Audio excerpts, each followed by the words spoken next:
आप भी लगता है क्रिप्टो करेंसी के बारे में जानने के लिए इच्छुक है, शायद तभी आपने इसके वीडियो के थंबनेल पर क्लिक किया है। हेलो दोस्तों, इस साल के बजट में एक बहुत ही इंटरेस्टिंग किस्सा हुआ। निर्मला सीतारमण ने क्रिप्टो करेंसी के ऊपर बात की। तो यहाँ क्रिप्टो करेंसी के ऊपर जब उन्होंने कहा तो सबके लोगों के दिल में धक धक थी कि क्या होगा, सरकार इसे क्या बैन कर देगी या इसके विषय में क्या डिसीजन लेगी। हालांकि पिछले साल आपने सुना होगा कि भारत ने पहले क्रिप्टो करेंसी को इलीगल घोषित कर दिया था और सारी यूपीआई ट्रांजैक्शन पर रोक भी लगा दी थी। इस सज्जन को क्या तकलीफ है भाई? क्या तकलीफ है इनको?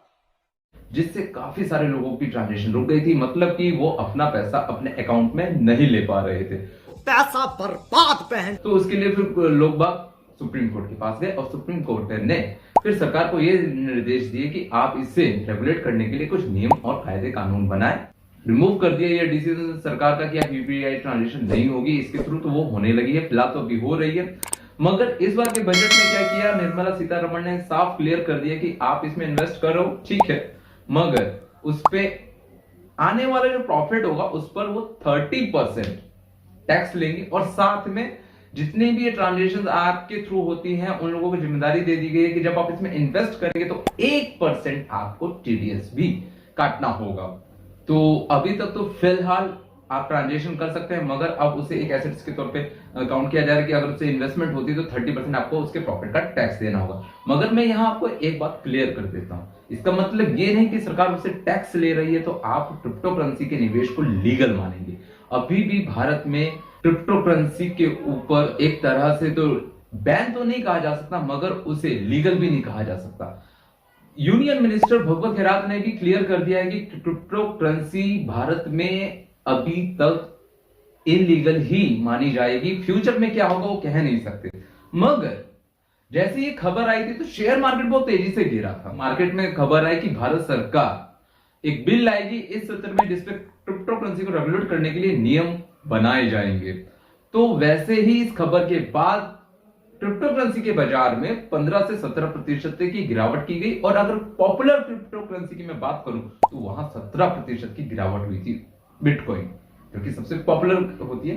तो जैसे ही निर्मला सीतारमण जी ने ये घोषणा की कि हम क्रिप्टो करेंसी के ऊपर उसे रेगुलेट करने के लिए इस सत्र में बिल लाएंगे, मतलब कि उसे कैसे नियंत्रण करना है। अब तक देखो क्या हो रहा है कि क्रिप्टो करेंसी की ना कोई लगाम किसी के हाथ में भी नहीं है और इसमें ये सरकार को कहीं ना कहीं डाउट्स रहता है कि इससे हवाला का पैसा ज्यादा यूज होगा इसमें 2 नंबर का। क्योंकि फॉर एग्जांपल के तहत मैं समझाता हूं कि सरकार की चिंता आखिर क्यों इतना, लोग आगे से प्रॉफिट कमा रहे हैं, सरकार को क्या दिक्कत है। मान लीजिए कि आपने ए को बी से पैसा देना है, फॉर एग्जांपल ए ये रहा, बी वो रहा। अगर नॉर्मल ट्रांजेक्शन की बात करते हैं, आप क्या करते हैं कि आप बी के अकाउंट में अगर पैसा ट्रांसफर करते हैं, आप अपने बैंक का यूपीआई या चेक या बैंक ड्राफ्ट या ऑनलाइन ट्रांसफर भी करते हैं, तो आप अपने बैंक के थ्रू ट्रांजेक्शन करते हैं। यानी कि बैंक यहाँ मीडिएटर होता है जो कि ये देख रहा होता है कि सामने वाले का खाता वेरीफाई करने के बाद उसके अकाउंट में ट्रांसफर कर देते हैं। यहाँ बैंक थोड़ा सा बीच में चार्ज करता है, मगर बैंक दोनों ट्रांजेक्शन को नियंत्रित करता है और उस पर नजर भी रखता है। मतलब कि अगर कल को आपके साथ फ्रॉड भी होता है आप सामने वाले को पकड़ सकते हो क्योंकि वो सारी ट्रांजेक्शन ऑनलाइन रिकॉर्ड में है। मगर यहाँ क्रिप्टो करेंसी में क्या होता है, क्रिप्टो करेंसी में कोई मीडिएटर नहीं होता। यहाँ जो पैसा अगर ए को बी को पैसा देना है, ए यहाँ से अपना पैसा ट्रांसफर करता है सीधे बी के पास, तो बीच में होती है ब्लॉकचेन। ब्लॉकचेन क्या होती है, प्रोसेस होता है। यहाँ कोई बैंक नहीं होता, कोई संस्था नहीं होती, यहाँ होते हैं बहुत सारे कंप्यूटर्स जो माइनिंग कर रहे होते हैं। माइनिंग के बाद वो पैसा वहां जाता है। तो माइनिंग क्या होती है वो मैं आगे आपको बताऊंगा, वो अलग विषय है। पर यहाँ जो ये ट्रांजेक्शन हुई ये किसी संस्था के पास नहीं गया, ये रिकॉर्ड यह किसी भी बैंक के पास नहीं रहता। तो ऐसे में अगर किसी को जैसे डार्क वेब होता है वहां इस तरह से बिटकॉइन में बहुत ज्यादा ट्रांजेक्शन होती है, तो इसी वजह से सरकार को थोड़ा सा यहाँ डाउट है, क्योंकि हवाला का पैसा ज्यादा यूज हो सकता है, आतंकवादी को बढ़ावा देने के लिए यूज हो सकता है। तो इसलिए सरकार इसे रेगुलेट करना चाहती है, इसे अपने नियंत्रण में रखना चाहती है ताकि पता रहे। आजकल तो 4000 से भी ज्यादा क्रिप्टो करेंसी है, पर क्रिप्टो करेंसी होती क्या है और कैसे लोग इसमें इतना मुनाफा कमा रहे हैं।